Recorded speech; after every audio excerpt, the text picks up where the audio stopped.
Well, good afternoon and welcome to the Oklahoma City Planning Commission. We appreciate you all being here today. Before we start, I just want to go over just a couple of ground rules and the explanation of our process. Number one, please take this moment to silence your cell phones at this time. And if you are interested in speaking to the Planning Commission regarding any issue and you are not an applicant, we require you to fill out one of these forms that are located on the desk just outside of the chambers. And if you get that form and just bring that right up here to the desk, we can make sure that we call on you. When you get called on, you have 5 minutes to address the commission. And we do ask that you avoid any repetitious comments. So if your neighbor is concerned about drainage and you are also, and they mentioned it before you get the chance to speak, we ask that you bring an additional issue or concern because we'll have already heard that issue before. And if you are here with the group, which doesn't appear like that's today, we do ask that you consider appointing one person to represent all of the issues that you and your neighbors may have. Like anywhere else, we ask that you please follow the golden rule and treat each other with respect and the applicants with respect and the process with respect. So having been said, we'll move forward with the receipt of the minutes from the previous meeting. Mr. Chairman, I'll move to receive the minutes of the April 11th Planning Commission meeting. Commissioner Clare moves to receive the minutes from the April 11th, 2024 meeting. The motion seconded by Commissioner Powers. Please cast your votes.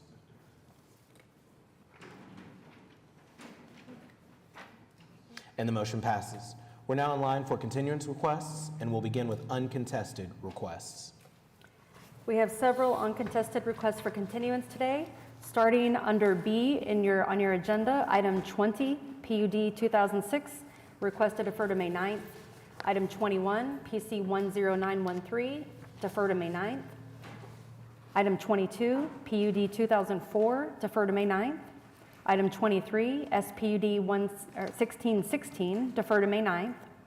Item 24, case number C7615, defer to May 23rd. Item 25, SPUD 1617, defer to May 23rd. And item 26, PC 10898 has been withdrawn. Is there anyone here that was wishing to be heard on any of those items? That's items 20 and 26 on the agenda.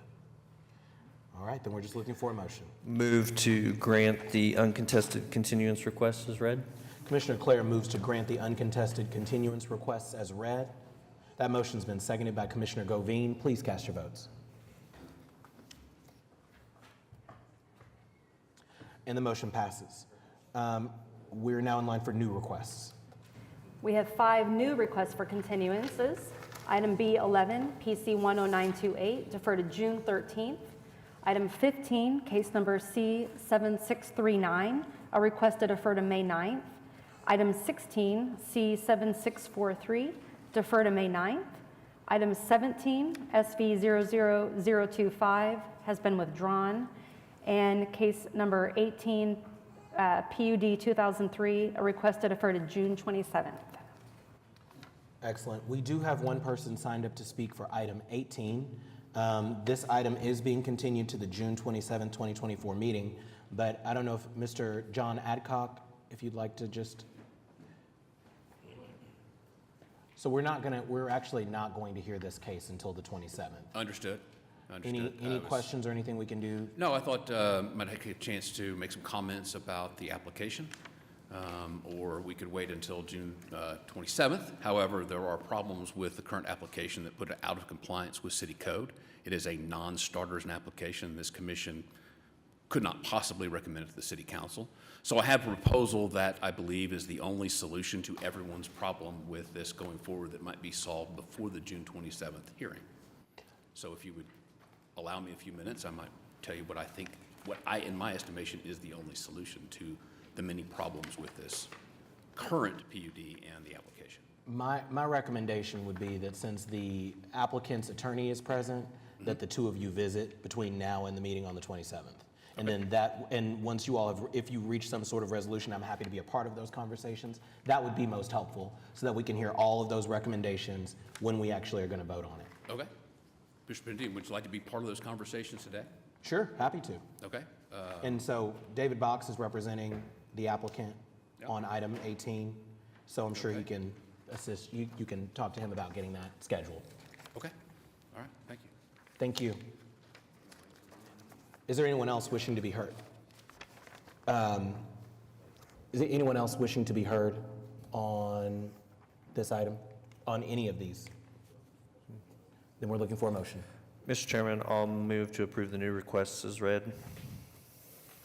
The motion is to continue the new requests as read.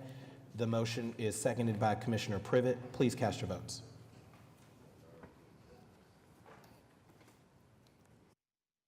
And the motion passes. And we're now in line for the consent docket. We have 5 items on the consent docket today. Number 1 is C7647, the final plat of Mustang Creek Crossing Phase 2, located north of Southwest 15th and west of South Mustang Road. Item 2 is C7648, the final plat of Savannah Estates Phase 5, located north of Memorial Road and west of North County Line Road. Item 3 is C7649, the final plat of Highland Ranch Phase 2, located south of West Britton Road and east of North Mustang Road. Item 4 is C7632, the preliminary plat of Colonnade, of Country Colonnade Phase 6, located north of Northwest 192nd and east of Portland. And then item 5 is PUD 1995, an application to rezone 19619 Thomas Drive from R1 to PUD 1995. Okay, we do have one person signed up to speak on item 5, so we may just want to just go ahead and hear and approve the rest, and then we can just hear item 5. Mr. Chairman, I'll move to approve the consent docket with the exception of item 5 to be heard separately. Commissioner Clare moves to approve the consent docket with the exception of item 5. The motion seconded by Commissioner Meek. Please cast your votes. And the motion passes. And so we will move on to items requiring a separate vote, and we'll start with item 5. Oh, you can. Oh, okay. Do you want it, but you still need to read the item. Okay, again, item 5 is PUD 1995, an application to rezone 19619 Thomas Drive from R1 Single Family Residential to PUD 1995. Thank you. And Sarah, do you mind sharing a little bit of background on this before we ask Mr. Perez to speak? Sure. The Planning Commission heard this item a couple of meetings ago, along with the associated preliminary plat. As we were moving this item to council, we identified that the address list was just one shy of the required 10. They have to go out in multiple 100-foot increments. So we have placed it back on the agenda, including all changes as previously approved by the commission. So the commission did recommend approval? They recommended approval with 1 TE, and that's already been incorporated into the version you have today. Okay. Any comments from commissioners before we hear from Mr. Perez? Okay. Mr. Perez. You're becoming a regular these days. Do we need to save a seat for you? I'm thankful that I live in the area, so it kind of helps. It's easier for you. Yeah. Good afternoon, everybody. My name is Jason Perez. I'm the superintendent for Deer Creek Schools. And as Commissioner Pennington said, I've spoke here a few times. Not been super successful, but I'm hoping maybe today might be a little bit different as we're talking about a rezoning situation here. I recognize that with this particular item that we're just talking about 49 lots, which doesn't seem like a major deal. However, there has been a lot of rezoning in the Deer Creek area that has led to significant amounts of building without really considering the ramifications that it has on the community and, on my part, for the school district. And I wanted to put into context some numbers from a demographic study we just completed last month through Zonda.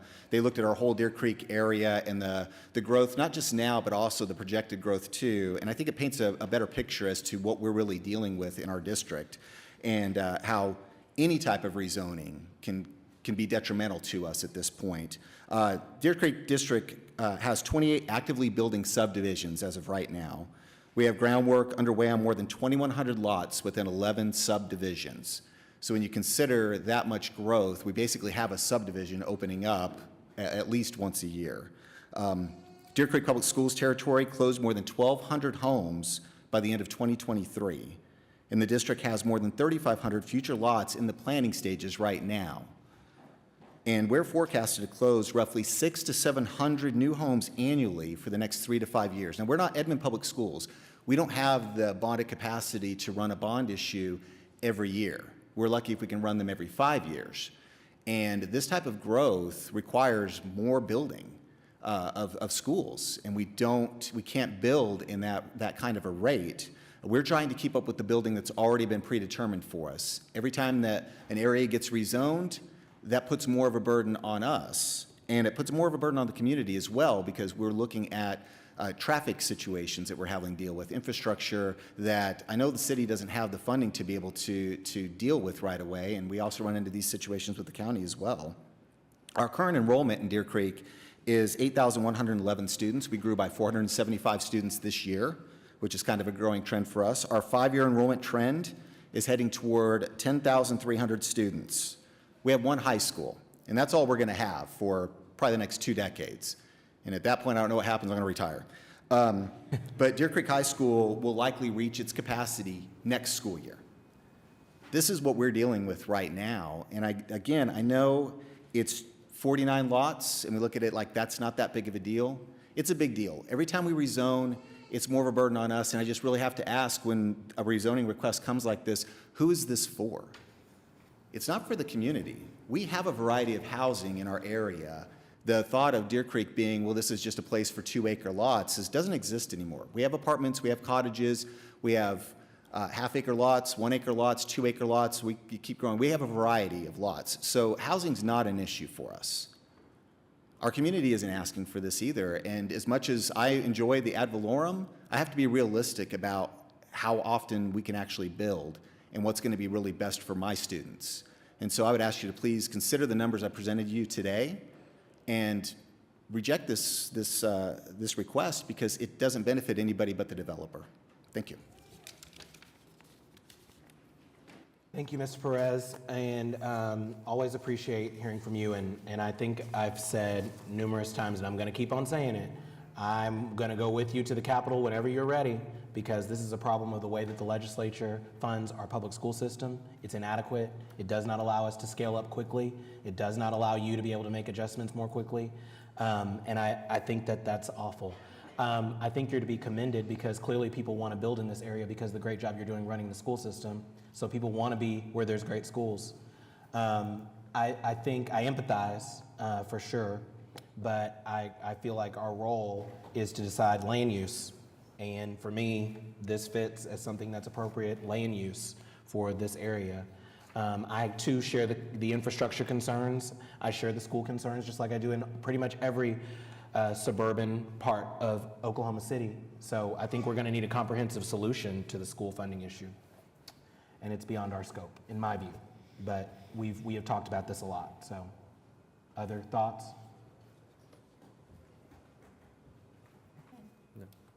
I guess I feel some need to speak on behalf of my fellow commissioners and just the commission as a whole.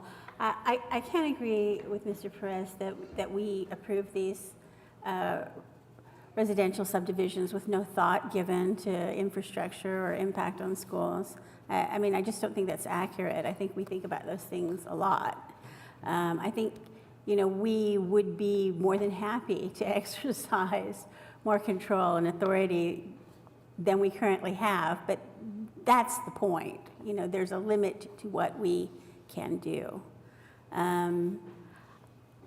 Also, when we're looking at what's best for the community, it's not just this little area. You can hear on any given NPR program how short we are of housing across the country, certainly across the city. And so, the idea that we're going to stop building residential housing is just, that's not going to happen. So I agree that the method that we have in this state for funding school expansion and retraction is outrageous. It's, completely inadequate, and it is only exceeded in that aspect by how Byzantine it is and how wildly difficult it is to correct or amend or work within. So, I mean, it is a big problem. It's not one we can solve around this horseshoe, so. But what I will say to your point, also Commissioner Powers, is we have had a more intentional effort of having better conversations with the school districts. And that started a few years ago, and I think that is a good thing. But I think we need to continue to find ways to advocate for an improvement to that. And again, I'll go with Mr. Perez to the Capitol too. I'm all for it. It needs to change. Call me up when you go. I'll be glad to join. You'll join too, okay. Well, then I think we're just looking for a motion. And the applicant's here. Oh, the applicant is here. Okay, excellent. I know that we have heard this before. I don't know, Dean, if you want to. Dean Kalidas, Civil and Environmental Consultants, 4700 Galardia Parkway. You know, as dense as this is, I don't think it's going to impact the schools as much as he says. Overall, the community, yeah, I'm sure there's a concern, but for this, I don't think it's going to impact. And how many residents are going to go to school, you know, we don't know. But I don't feel like this is going to impact the schools in a negative way. I think planning for the school district, you know, needs to come on a bigger level. You know, they really need to do that on a wide scale, look ahead, and kind of do it in their own way. So, It's a challenge. And very much so. I mean, the Deer Creek Public School System, the demographic of the area is large, and there's a tremendous amount of developable land still available in the city of Oklahoma City in Deer Creek schools, so it's not going to stop. So, but with that, if no one else has anything on this, it was approved a couple weeks ago. I'm ready to make a motion. Make a motion to approve PUD 1995. Commissioner Noble moves to recommend to City Council approval of PUD 1995. There are no TEs. And there are no TEs. The motion seconded by Commissioner Meek. Please cast your votes.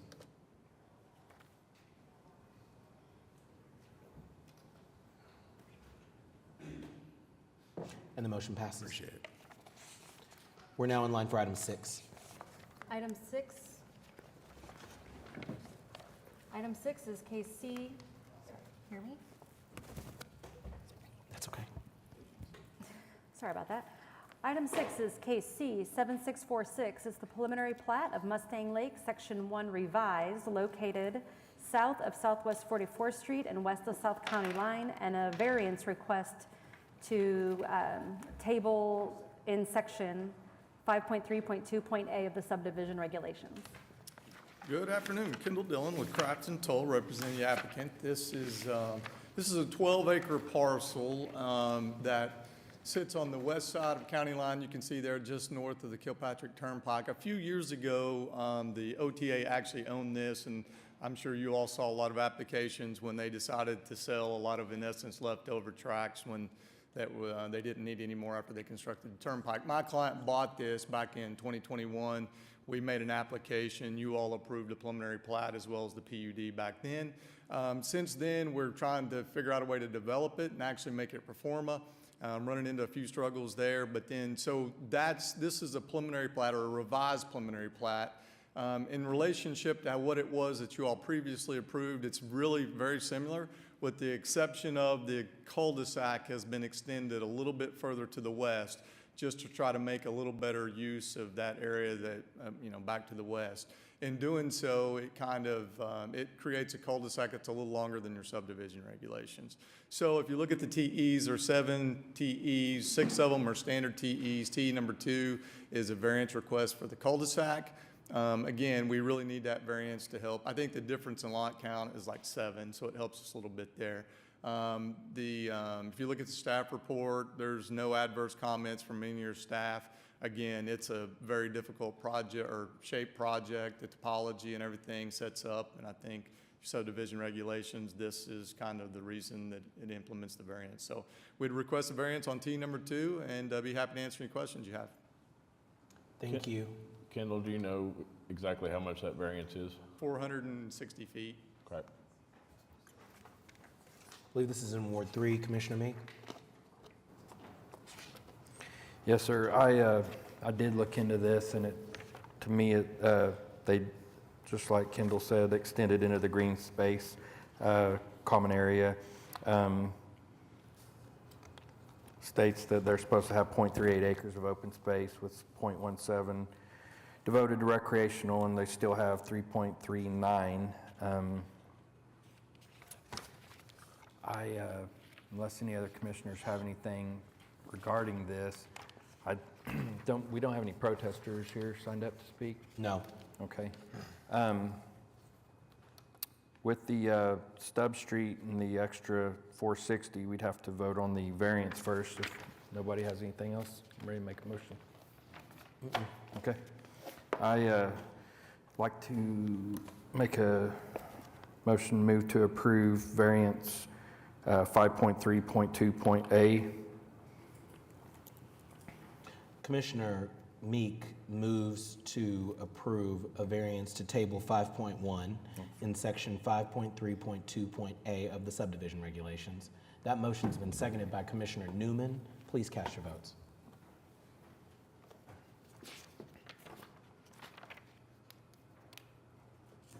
And the motion passes. All right. Now I'm ready to move to approve case number C7646. Commissioner Meek moves to With- approve of C7646 With TEs as shown. with the TEs that are currently in the staff report. That motion's been seconded by Commissioner Newman. Please cast your votes.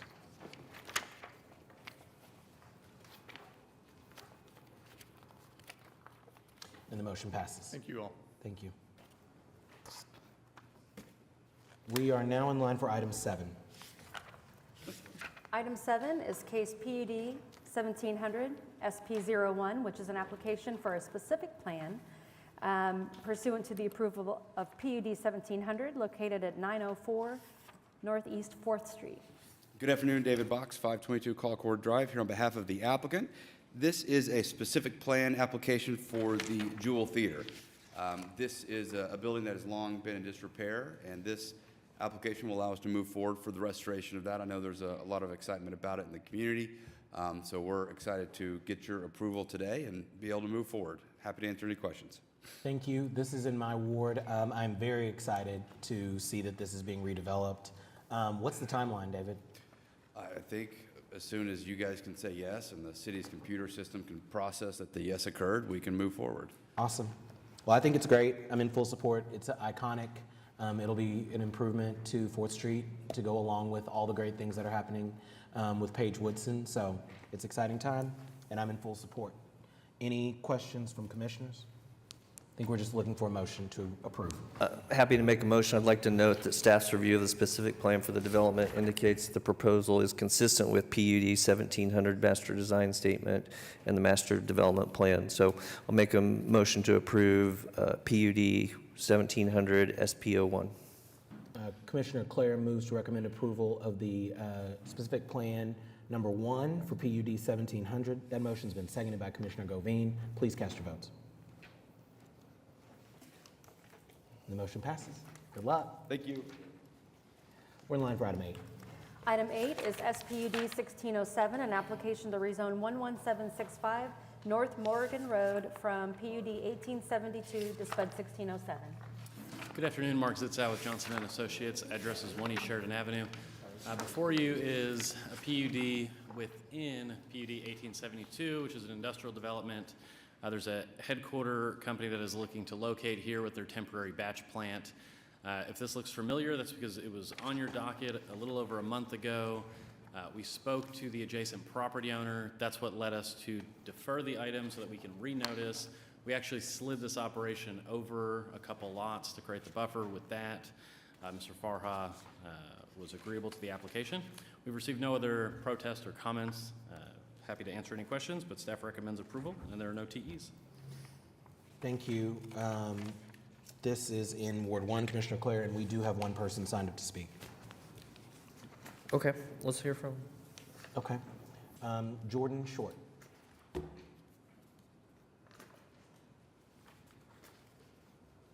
Mr. Short, please give us your name and address for the record, and you have 5 minutes to address the commission.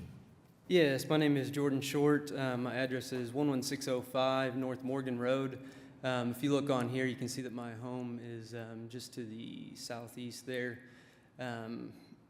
Done a lot of research and stuff about what this batch plant means for my family, for my livestock, for my children, things on there. Bear with me, I'm a little bit nervous today. It's my That's first okay. time here.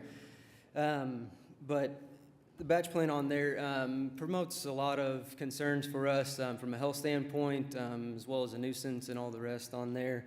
Air pollution is a large thing that goes along with these concrete batch plants on there. There's a 38% increase for risk for children on respiratory illnesses and things like that, as well as issues with silicosis, lung cancer, COPD, kidney disease. As far as the noise goes on there, trucks and things like that will produce in excess of 70 decibels on there. And so to be able to comply with what Oklahoma City says, the max on there would be 70 decibels. And so I don't even know how this would be possible for this area to be able to comply with the noise restrictions for Oklahoma City. In addition to that, this area does not have traditional sewer plants and things like that. And so any kind of wastewater and things would be put into the ground, which would be a concern for livestock as well as us as my family, because we do have well water and things in this area as well. And so it would be my recommendation on behalf of myself and my family, would like to get this denied. All right. Well, it's unfair for you to bring a cute baby into the chambers. I apologize for that. I mean, that is just not right, because we get very persuaded by adorable babies. But let's have the applicant explain, talk about the pollution and any of those concerns so we can figure this out. Okay, But and I thank do you. have documentation if that would be Sure. helpful. You can provide it to us. You can start there. You can pass it to Commissioner Clare. I might first ask if there's a baby that I can borrow for my application. Ultimately, the site right now has I-2 zoning. A lot of the issues that he's talking about sewer, water, those have been worked out. They're private systems on there. I'm agreeable to a deferral. I can meet with the abutting neighbor. I think this property's been rezoned. I think this is the third or fourth time for similar operations. Temporary batch plants are allowed as an accessory use for the development that's happening out there today. This one is a specific operation with a headquarter company, which is why we're here. But happy to take a deferral if that's the will of the commission, and we'll have a conversation and come back in a couple weeks. I think that'd be helpful. And yeah, they'll bring that cute baby back, so I'll hopefully bring a you resolve slew it then. of cute babies. Puppies and babies. Is there anything that you could say, though, just on air pollution, noise, and water, or the three? You kind of address water as that's taken care of, but Sure. I wouldn't mind if you touch on the others, because I think if we're going to hear this again, then Right. we'd want to come up again. So I haven't seen the documentation that he's provided. Ultimately, our client is the operator. We can bring them back and they can address all of those items. They're the day-to-day operators of it, and they'll be able to speak to it much better than I can. Okay. The other thing that could be helpful is we hear temporary concrete batch plant. So if you have an idea of the duration that it's going to be in operation, Sure. could be helpful. Yep, We'll do that. that's good. All right, so we're gonna continue this item. It sounds like 2 weeks to the May 9th meeting. Yes, sir. Between the Let's- May 9th meeting. Let's and- make sure that works for them. Yeah, are you gonna be able to come back on May 9th, potentially? Our hope is that we resolve it so that you don't feel compelled to have to come back. We're hoping that's the case, but it may not be. I believe that should be fine, yes. Okay, so on between now and May 9th, we're gonna encourage Mr. Zitzow to meet with you and your family, address those concerns, see if we can find a way to resolve those concerns, then bring the application back in a way, hopefully, that is mutually agreeable between everybody. Okay. Okay? Commissioner Clare? I'll make a motion to defer this item to the May 9th commission meeting. Commissioner Clare moves to continue item 8 to the May 9th meeting of the Planning Commission. The motion's been seconded by Commissioner Meek. Please cast your votes.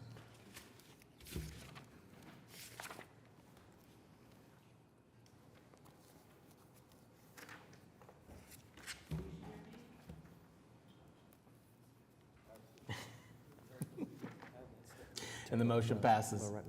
Thank you. And you all let us know what we can do to help with those conversations. Excellent. We're on to item 9. Item 9 is SPUD 1614, an application to rezone 15901 North Rockwell Avenue from AA to SPUD 1614. Good afternoon, Mark Sitzow, Johnson & Associates, 1 East Sheridan Avenue. Before you is a case that allows very light commercial and office for this tract. Our client owns the property immediately to the north as you go up. They've been developing out a nursery and some office warehouse type uses. This parcel was kind of a leftover piece between the residential neighborhood and the development to the north. There's an oil well that's active on this site. Staff recommends approval. There are no TEs. I was handed a packet. I'd like to hear from the person who's shown up just so I can better understand what their concern is relative to what they provided you all. Mm-hmm.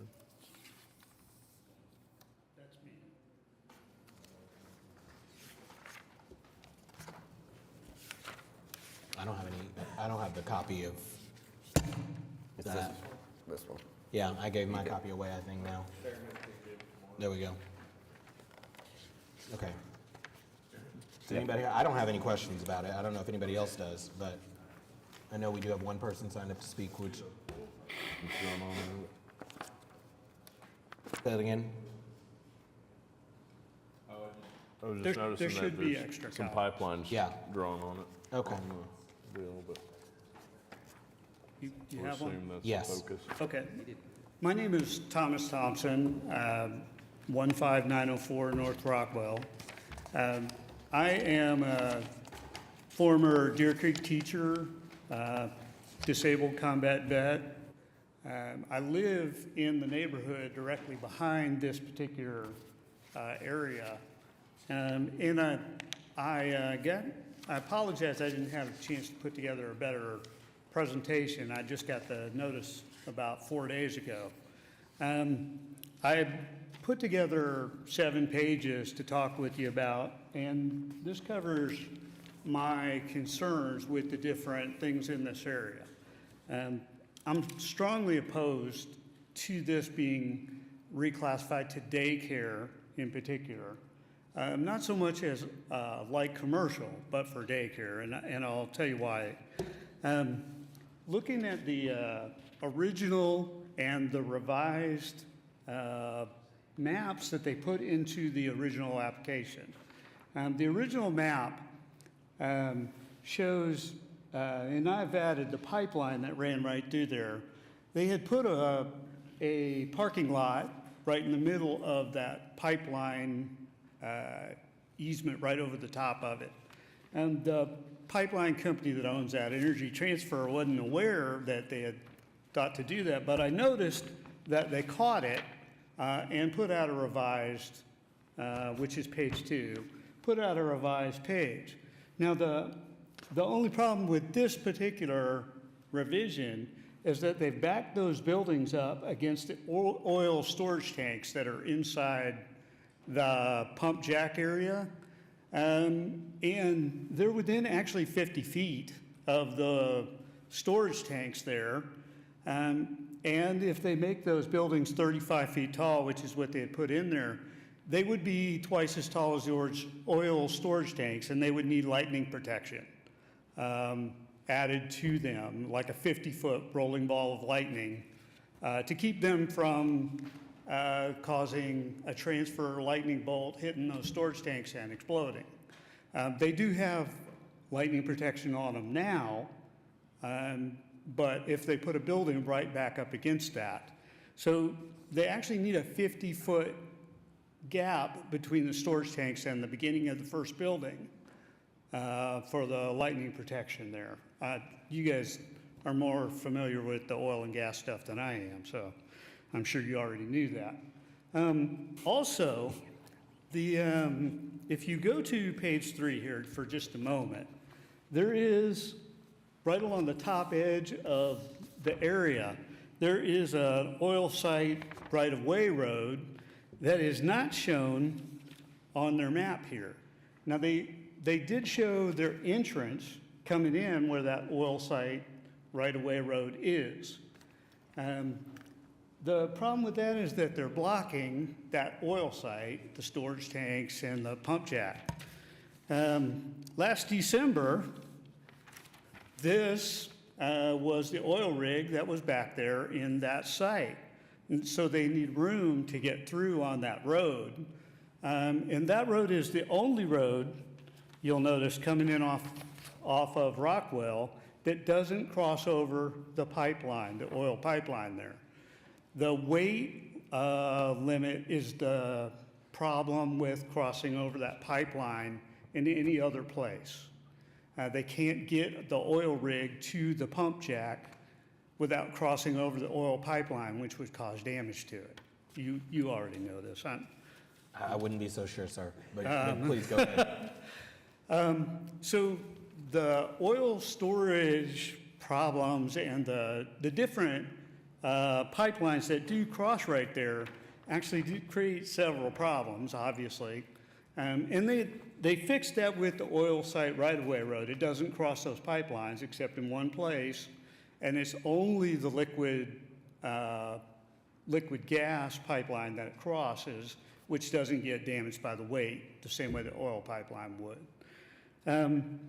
In this case, they need to move a building out of the way of the right-of-way road so that it can get to that oil site.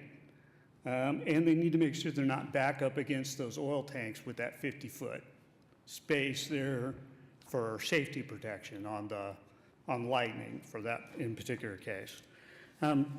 That's the majority of my safety issues with the location of this for a daycare in particular, but I think normal commercial buildings would be fine there. I have other reasons for not putting a daycare though, and the number one reason is the traffic congestion on that road already. Rockwell is an arterial road. It's a high traffic area. It is a 2-lane road, 4-way stops on both ends of it in this particular section that are twice a day. Paycom pays off-duty police officers to come out there, and that's in picture 6, I believe. Twice a day, they pay off-duty police officers to go out there and block the traffic so that it gets through. It's still backed up from one 4-way stop on 150th to the 4-way stop at 164th, all the way back, twice a day. In the morning when school is in and when Paycom changes shifts. And in the afternoon when school gets out, it's backed up again, and they don't pay for a police officer, but they do when their Paycom shift changes again. So Paycom is paying for 5 intersections in this area at 5 different areas around there. 2 of them have lights on them already, 4-way lights.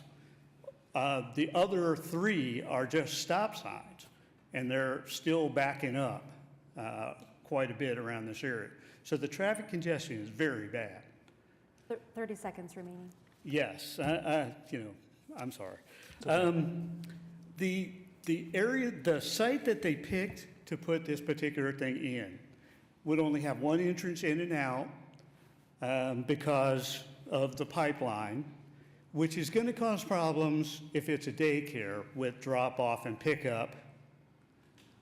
And this also, I'm not sure from the revised map which one was supposed to be a daycare, the 12,000 or the 9,000 square foot.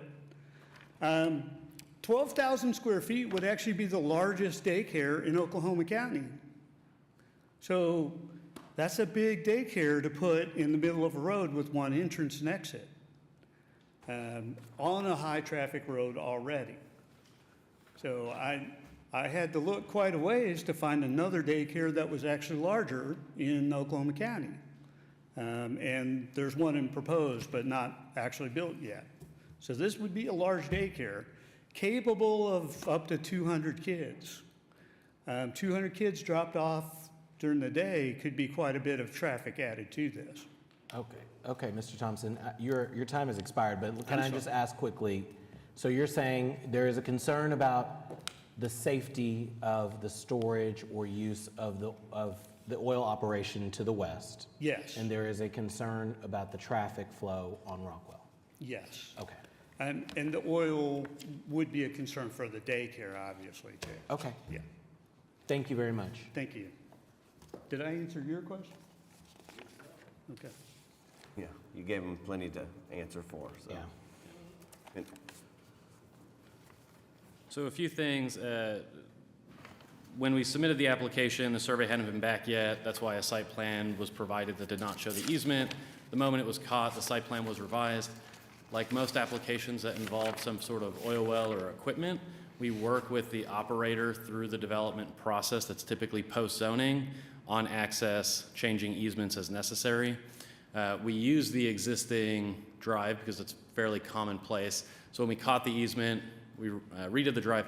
They'll be provided access however they need to. Ultimately, that's a private matter, but they're guaranteed access to their well. And if that means shrinking buildings, reducing buildings, that will be done and worked out with them.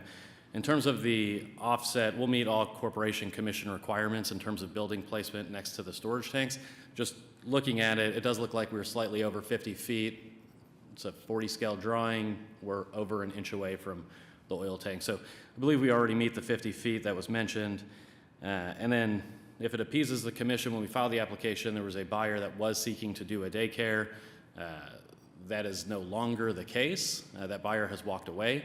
So if a daycare use is a concern, we're happy to remove it. Ultimately, I think there is a way to configure the site to properly protect an outdoor play area if somebody does choose to put a daycare there.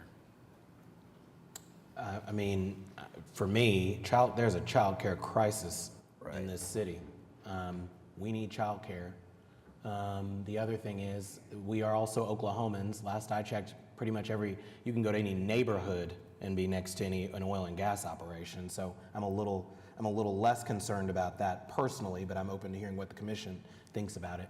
Now, the traffic issue, I mean, that's always a concern, especially in this area. I would hope that this is one of the areas being targeted in the bond projects for expansion of Rockwell.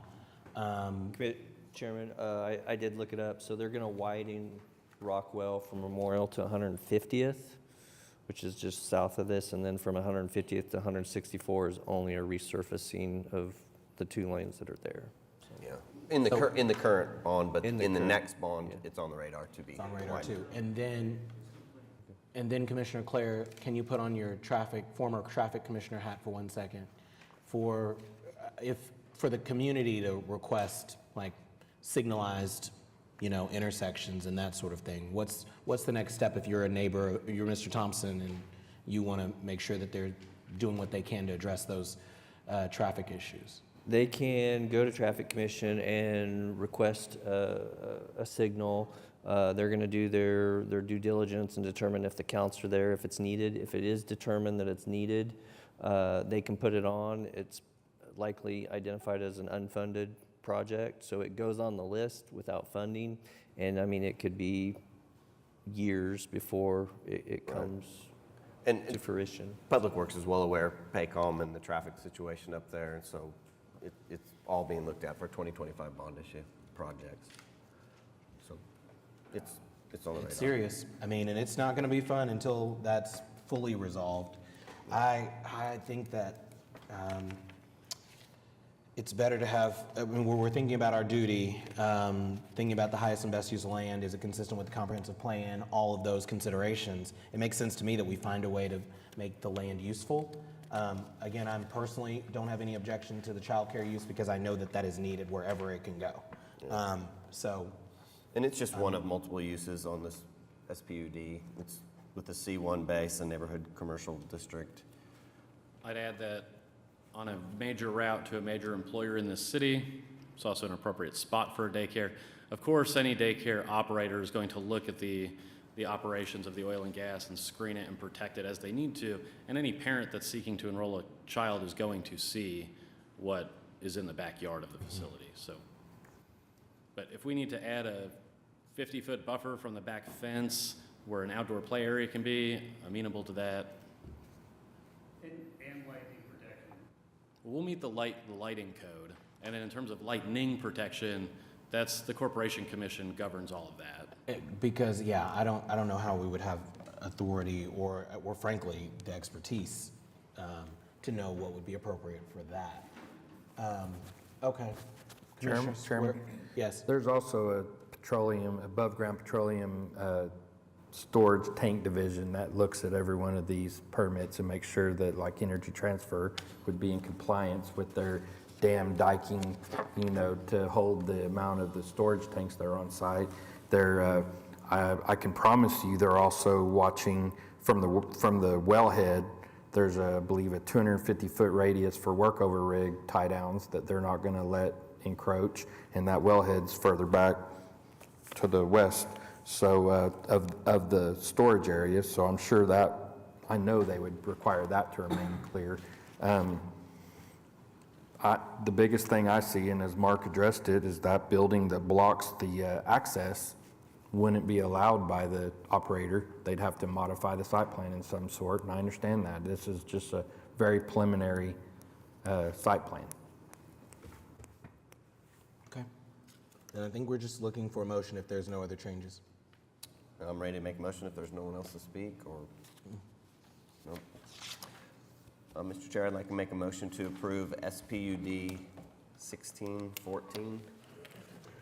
Commissioner Noble moves to recommend approval of SPUD 1614 to City Council. There are no TEs. And there are no TEs in the staff report. The motion's been seconded by Commissioner Clare. Please cast your votes. And the motion passes. And I'll let Mr. Thompson, this is going to the City Council, so there's still another opportunity for you to share your concerns with them as well before final approval. We are in line for item 10. Item 10 is SPUD 1618, an application to rezone 13100 Northwest 10th Street from the AA Agricultural District to SPUD 1618. David Box, 522 Colcord Drive, here on behalf of the applicant. This is for an SPD that would allow commercial development. To the west, the SPUD 1578 was recently approved. And to the east, you have a combination of some I-1 commercial, and then to the north, although it's Yukon, you have a very large commercial tract there. So we believe it to be compatible, consistent with the area. I think anytime you can have commercial on the fringe of the city across the street from Yukon, it's a benefit to the city, generate sales tax that would otherwise go to the city of Yukon. There's one TE, and we agree with it. Okay. Commissioner Meek? Yes, sir. I looked through all this, spoke to the applicant. I don't see any issue with this one unless any other commissioners have anything regarding it. I'm ready to make a motion. Any questions from commissioners? The only question I had, one question, was the setback to the south was only 5 feet? In that property zone residential? So if you look at the aerial, although it may be zone residential, it's got two very large, what look like commercial barn structures. Isn't it like asphalt trucks or something like that? Yeah, and you have that tree line there. So it's an interesting area when you zoom in on Google and look through all that. There's a lot of outdoor storage that looks unpermitted. There are large tanker trucks that are parked in front yards. So I'm not sure we have a compatibility issue. It looks like a commercial use, frankly.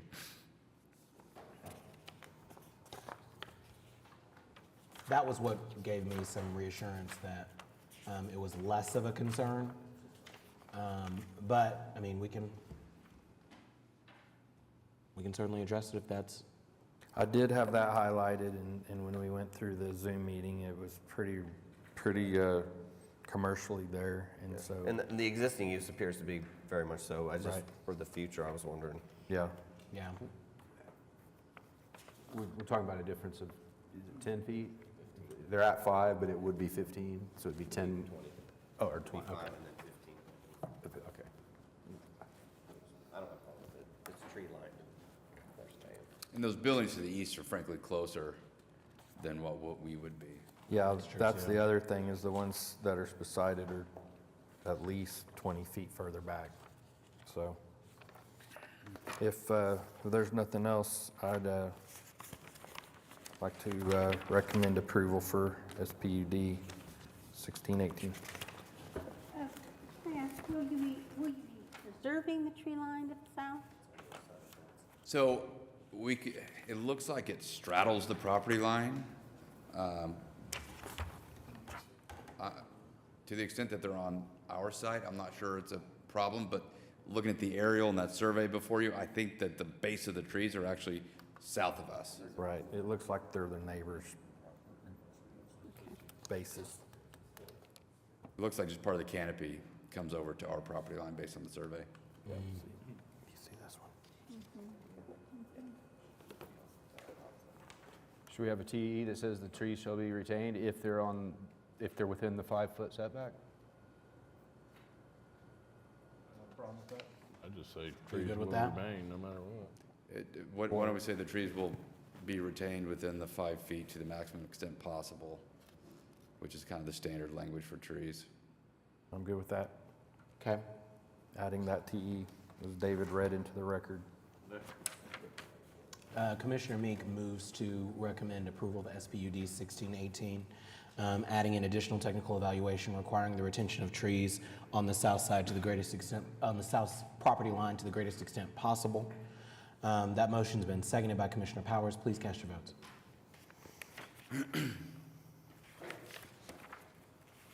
And the motion passes. We're now in line for item 12.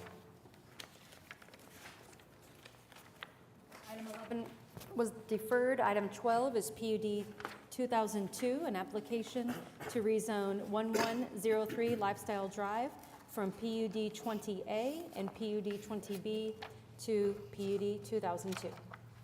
Once again, David Box, 522 Colcord Drive. This is an existing manufactured home community. It's old, as you can tell by the PUD number, PUD 20.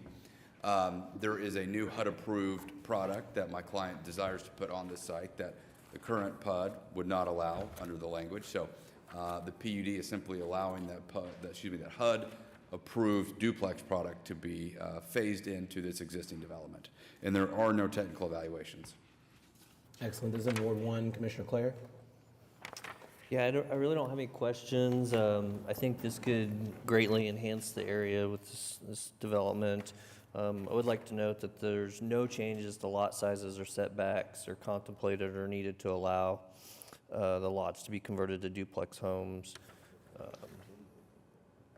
So I'm good with it. I'm good with it as well. Any other questions from commissioners? I think we're ready for a motion. Mr. Chairman, I'd like to move to recommend approval of City Council PUD 2002. Commissioner Clare moves to recommend to City Council approval of PUD 2002. That motion has been seconded by Commissioner Meek. Please cast your votes.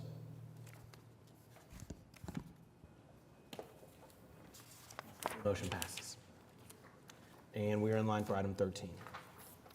Item 13 is PUD 2005, an application to rezone 10627 Southwest 29th Street from the AA Agricultural District to PUD 2005. Once again, David Box, 522 Colcord Drive. This is an application that would allow for a mixture of commercial as well as multifamily. You may recall SPUD 1555, that was for an on-queue that came through not too long ago, right there at the corner of Sarah and 29th. Sarah and 29th is a bit of a unique intersection in that it has a full interchange for the turnpike, but it's not right there on the actual kind of where the intersection meets.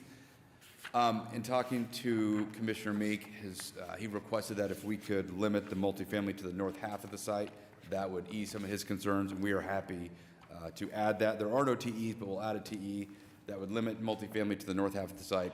Additionally, if you look at the survey and look at the site plan, you can tell we've backed off of that tree line and the floodway, so all those trees to the west of that bold black line will be preserved because they're not within the PUD boundary. So with that, I'm happy to answer any questions. Commissioner Meek? Yes, sir. Thank you, Chairman.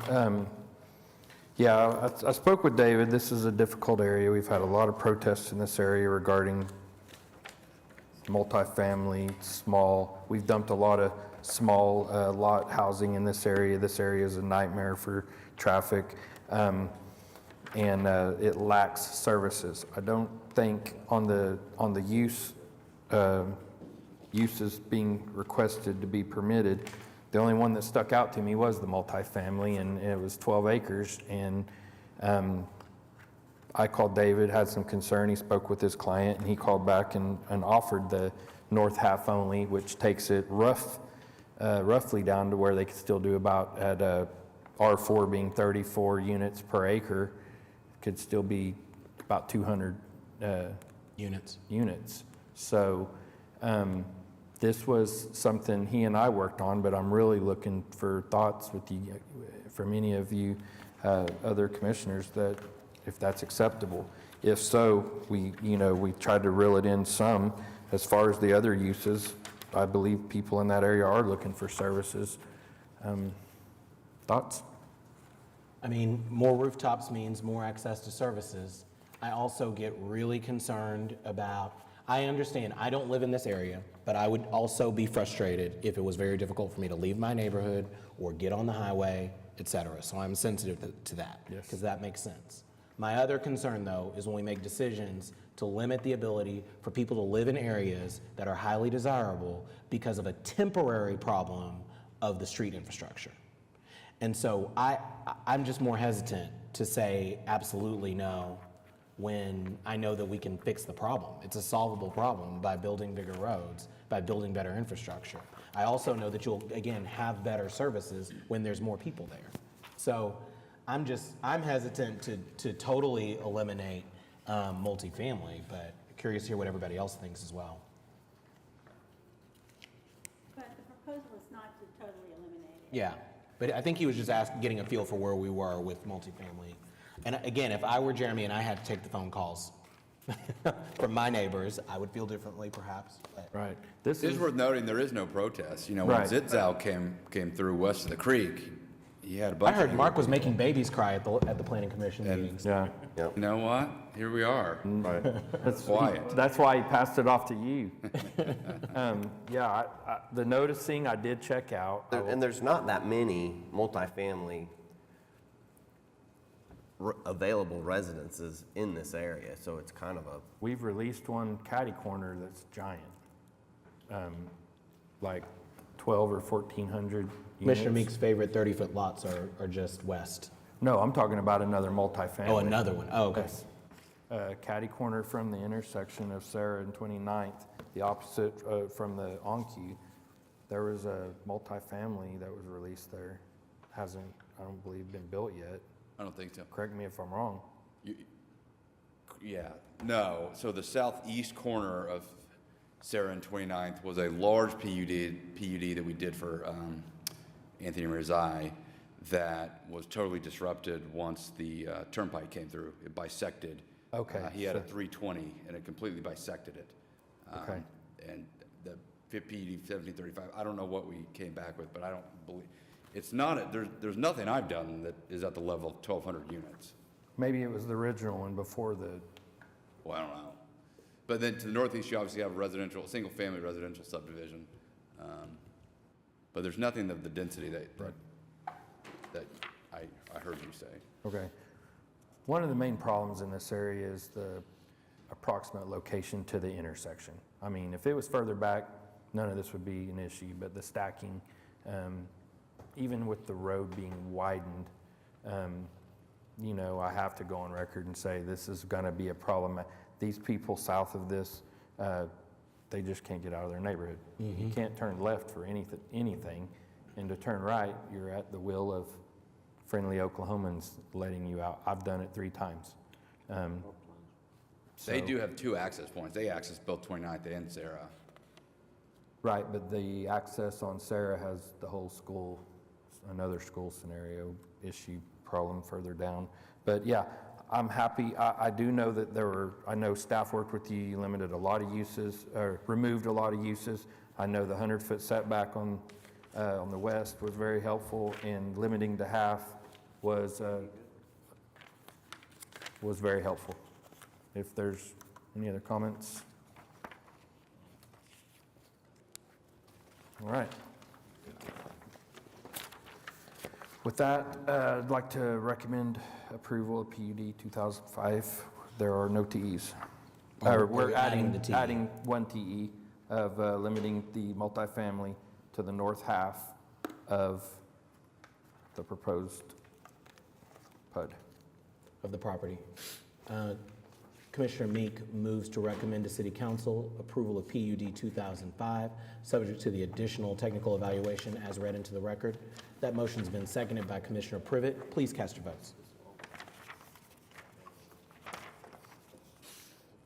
And the motion passes. We're now in line for item 14. Item 14 is PUD 2007, a request to rezone 340 Eckroat Road from I-1, I-2, AE1, AE2 to PUD 2007. One last time, David Box, 522 Colcord Drive. This is an existing industrial development that has part of it as I-1, part of it as I-2. The goal here is to put it all as I-2. The area is massively in transition. Everything you see as R1 is transitioning to industrial. Those homes that are south of 4th, north of 8th, are all owned by a single entity that also owns all the property to the west. All of the leases that exist will not be renewed. My office is working on an application for an I-2 submittal on all of the things that you see as R1. So, and worth noting, just about 3/4 of a mile to the south is that area where the proposed Oklahoma County Detention Facility is. So if you recall, it's I-3, I-2. This area is significantly industrialized. Okay. And there are no technical evaluations. This is in my ward. That totally makes sense to me, especially given the current uses and the plans. So I'm in full support of that, and I don't have any questions. Any questions from commissioners? We have no one signed up to speak. Mr. Chairman, I'd like to make a motion to recommend approval to City Council PUD 2007. Commissioner Claire moves to recommend approval to City Council of PUD 2007. That motion's been seconded by Commissioner Noble. Please cast your votes. And the motion passes. Thank you. Thank you. We're now in line for item 19. Item 19 is a request to introduce and set for recommendation at a public hearing on May 23rd, 2024, an proposed ordinance to Chapter 59 of the Municipal Code. This is related to amending our downtown design districts to add additional types of signs that would be prohibited within an area defined around the Oklahoma City National Memorial. I think we're waiting for Katie. I expected to be a little bit later in the afternoon. And Katie Friddle is here if you have any questions about this item. You guys just zipped on through. Sarah, did you already introduce? Okay. Yes, I'm so sorry. It's okay. Here to and happy to answer any questions that you guys have about the ordinance. I have a question. Yes. But I thought we were going to hear a little bit of maybe a primer on this, but. Yeah, do you want me to kind of give my little, I don't know what Sarah said, but. If you just introduced the item, she Just didn't introduce it. explain Okay, it. Yeah, sure. she didn't explain it. Would you just explain kind of Okay, what? yes. So Yeah. since its inception, the downtown design districts have had language restricting signage around the Oklahoma City Memorial. That's been updated over time to address new sign types, new terminology. With the adoption of the new sign code, we realized we needed to go back and do some additional cleanup to line up with the terminology used in the new sign code and also to address some new sign types. We now allow signs in the right-of-way as a thing, so we are specifically addressing that. And we also changed the way in which you do permitting for murals, so we've added murals to that list of prohibited sign types in the area around the memorial. It's just that one little blurb. It was recommended for approval by Downtown Design Review Committee at their most recent meeting, and we're hoping you will schedule it for a final recommendation on May 23rd. So. Okay. Well, my one question, and I apologize, I'm not I haven't gone and reviewed the Downtown Design Review Board's Sure. notes or conversation that happened there. My first reaction when I saw this was, does it really make sense to extend it to Broadway and actually incorporate one side of Broadway, an automobile alley, as opposed to the line being drawn in the alley of the block behind? Because in my mind, Broadway and automobile alley kind of is one thing, and the memorial perimeter where this would be drawn there's a bit of a mental separation there in my mind. Yeah, I think we definitely could have some discussions about those boundaries. That's not proposed to change. They've been that way since 2007. Okay, so this is an existing boundary. Yeah, It's not yeah, being the drawn boundary's not just for changing. this. It's just that wording about the sign types. Okay, well, I'm probably barking up the wrong tree then. So. Yeah, I know, yeah. I kind of was like, you got one side of a street that's really a corridor that is its own thing, but that's probably a conversation for another time, so. Sure. Anyways, thank you very much. Cool. I don't have any. I kind of have a question regarding murals. I mean, I understand in the immediate vicinity of the memorial that I could see the desire for some murals that might be appropriate content. But definitely outside, the view shed of the memorial, basically out or not allowing any murals. I'd kind of like to understand the reasoning behind that when you're talking about, Northwest 7th and Broadway area. Sure. I mean, I think that the concern with murals is that we don't have the ability to review content of murals. We're content neutral on where murals go. So if a mural gets permitted and approved, then we don't have a whole lot of control over what that looks like and whether it's sensitive to the memorial, appropriate to that setting. And it's just trying to overall protect the memorial and the vicinity of the memorial and keep the kind of serene feeling there. But there is a process to get a memorial within there, it's just a matter of going through a variance, right? Right. This is a regulation, so you could seek a variance. Yeah. That's good to know. Yeah, I'm not going to have issues with this. I really think in an urban context, which this is and is increasingly densifying, the real perimeter around a memorial is immediately what's visible from the memorial. As soon as you're 1 block away and there's no view corridor to that location, I just think this boundary should be smaller. But that was decisions made long ago, and I don't know how that would be revisited now. So that's just a comment.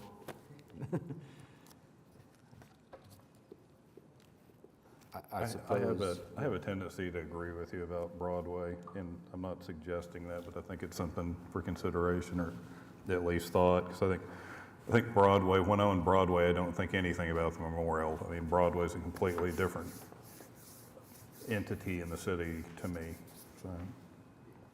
I guess I'll follow up that question then. Is there an opportunity at this point to revise that boundary in any way in relation to this, even if it's just for the signage and mural application? Yes, I mean, we can revise away anything and everything in the code.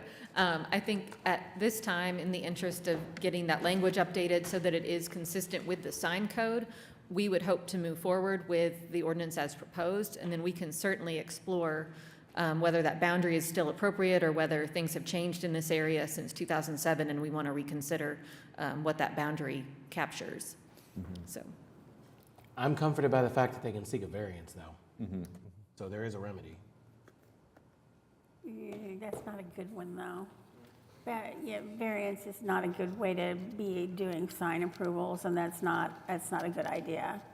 I do think, I think your point is well taken, Commissioner Govine. And I think maybe it would be a good idea for us to give some thought to this. Are there other things that would be affected by a determination to change the boundaries of the memorial besides things like the sign code? this is the signs are the only thing that are addressed specific to this boundary. There's no other restrictions, regulations, guidelines that this boundary pertains to.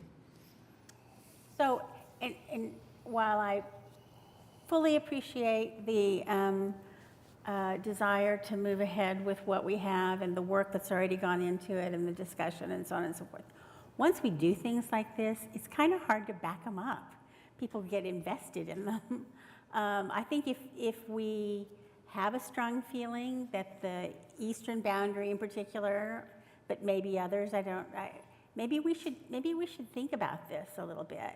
I guess we can think about it between now and May 23rd, but I'd like for us to give some thought to what the actual sight lines are, you know, that where your proximity to the memorial is really, I think it's a good idea. I think your point's well taken. I also would ask, though, commissioners, that as we consider this and when it comes back for, you know, public hearing, we get the language clarified that we would need to enact that, because I'm already immediately concerned about just how we describe the boundary. So just getting clarity. Other people besides us can decide all that. Oh, let's just bring it with us. Yeah, to I agree. Yeah, Absolutely, whatever that is, yeah. let's bring it. We'll want to be clear about it. I know our municipal council can just work miracles, you know, right before a meeting. I've seen that happen over very important issues. So certainly they can come up with this boundary, but still. I have something real quick.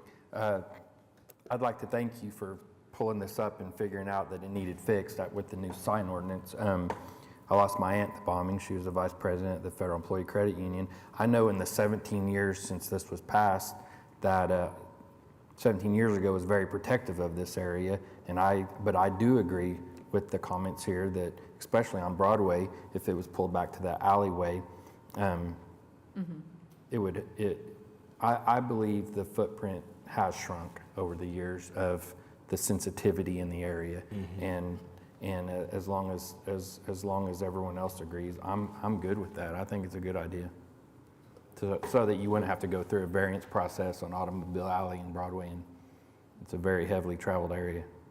That's kind of the issue that I would, if I was going to pick one, that would be the hill I'd climb onto. But the rest of it, I think it's a simple kind of 1 block radius. I wouldn't make an issue of that either. But and I don't want to diminish in any way that or have that comment being construed that the memorial is not important and it doesn't matter. That's not what I mean at all. In fact, it's become a more important part of the urban fabric of the city, and in which case, the sensitivity about it is less.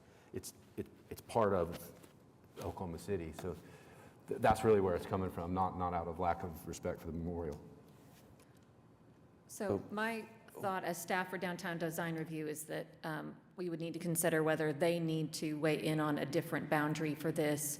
I think it does make sense to look at the extent to which those sightlines have changed, as we have a lot of new construction that's happened in downtown over the last 14 years. So we can, I would hope we could perhaps go ahead and schedule it for the 23rd, and we can evaluate between now and then what other information we can pull together for you all that would be helpful in contemplating those decisions. And if this moves forward and we come back with a more thorough assessment of the boundary as this part of a separate effort. But yeah, hear what you're saying. And Katie?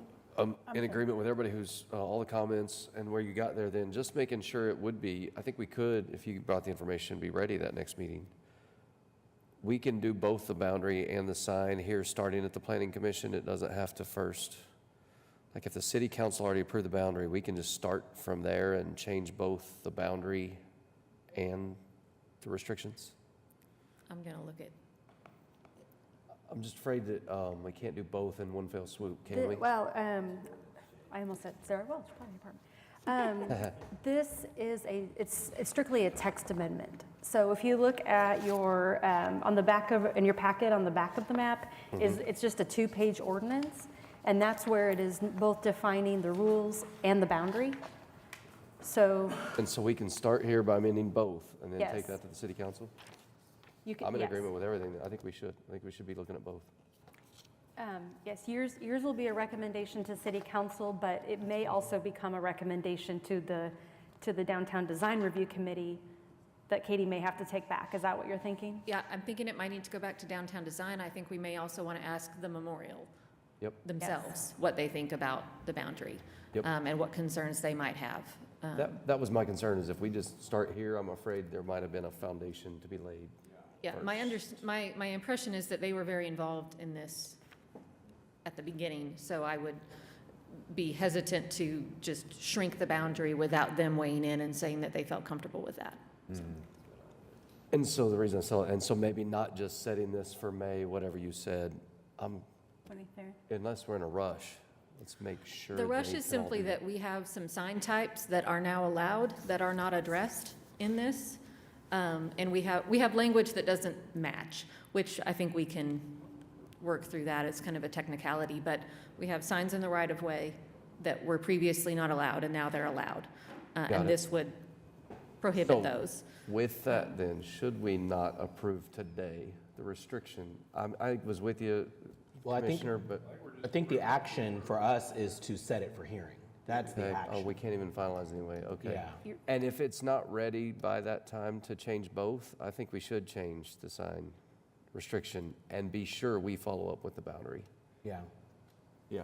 that We can makes do sense. both, great, but if not, let's move forward on the restriction before somebody sneaks in some signs, right? And Katie, when I made reference to the sightlines, I wasn't suggesting that as a way to define the boundary, but simply just the information that I think would be helpful to have. Yes, with I agree. respect I think getting some really good photo documentation of when you are at and around the memorial, what can you see now based on what's been built up in that area? I think that would be helpful for everybody involved.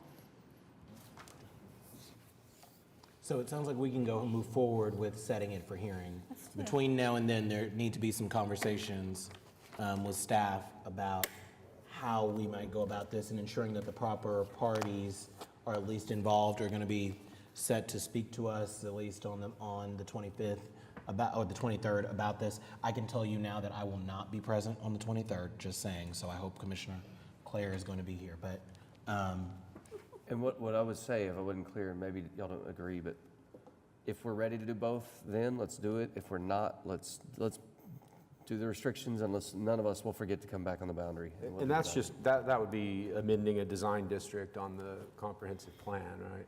Or the boundaries of one. So it's not actually a zoning Or- district. It's not a rezoning if we change that boundary, because that's just a defined area within an existing zoning district. But it would just be another layer of revision to the existing regulations that we would want to take back to other entities and get them to weigh in on. Okay. Well, just to be clear, then, I think what we're saying is, or at least what I'm saying, is I would propose shifting the easternmost boundary to release the west side of Broadway and moving that to the alley. And the logic in that being that those buildings don't face the memorial anyway, so any signage on that side of Broadway really is not going to be visible, or it's not going to have an impact on people that are experiencing the memorial. So why regulate signs on a corridor that you might want to match aesthetics on either side or something in the future, I guess? Sure. Cool. Okay. So are you going to move to have this? Yeah, I guess that. With that, then, the motion is to hear this item this on. is set the ordinance for recommendation at the Planning Commission on May 23rd. Okay, so I move to set ordinance for recommendations at the May 23rd Planning Commission meeting for item number 19. Excellent. Commissioner Govine moves to set the ordinance for recommendation at the Planning Commission meeting on May 23rd, 2024. Thank you all. Thanks.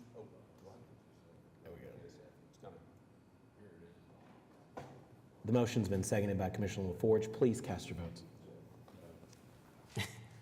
You do not want to set it for hearing, huh? And the motion passes unanimously. That brings us to the end of separate items for consideration. We're now at, are there any additional items? Communications and reports, Planning Commission committees, any reports from our committees? Seeing none. Reports from Planning Commission members. Commissioner Claire. Nothing for me? Commissioner Powers. Commissioner Meek. I'd just like to comment on the wonderful job Sarah did today. Yes, great job, Sarah.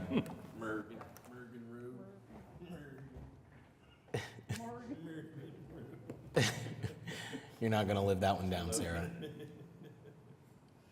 Commissioner Privet, Commissioner Newman, I'm good. Commissioner Govine. Some great legislating there, Commissioner Govine. You ready to go to the Capitol? I'll go to the Capitol on the school. Okay. Point. We're gathering a group here for that. Commissioner Noble, Commissioner LaForge. I also, for once, don't have a comment. Planning Department? Just that we are planning on having a study session on May 9th. I just wanted to see if there's anyone that already knows they won't be available. We have about 4 different topics. Okay. I'm good. Okay. I don't have anything coming up. I will not be able to attend that, but don't let that stop us.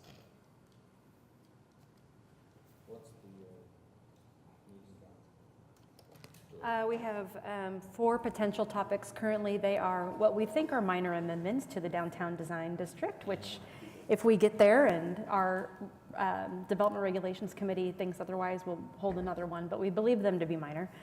We have our transportation planners who want to come talk to you a little bit about traffic counts and some other items, and then our heat island study information. Cool. I definitely want to hear the traffic thing too. All right, Municipal Counselor's Office. Keep the capital campaign to under quorum, if you Okay. don't mind. Just We'll be kidding. sure to, You guys do. we'll watch that. Thank you. We'll be careful.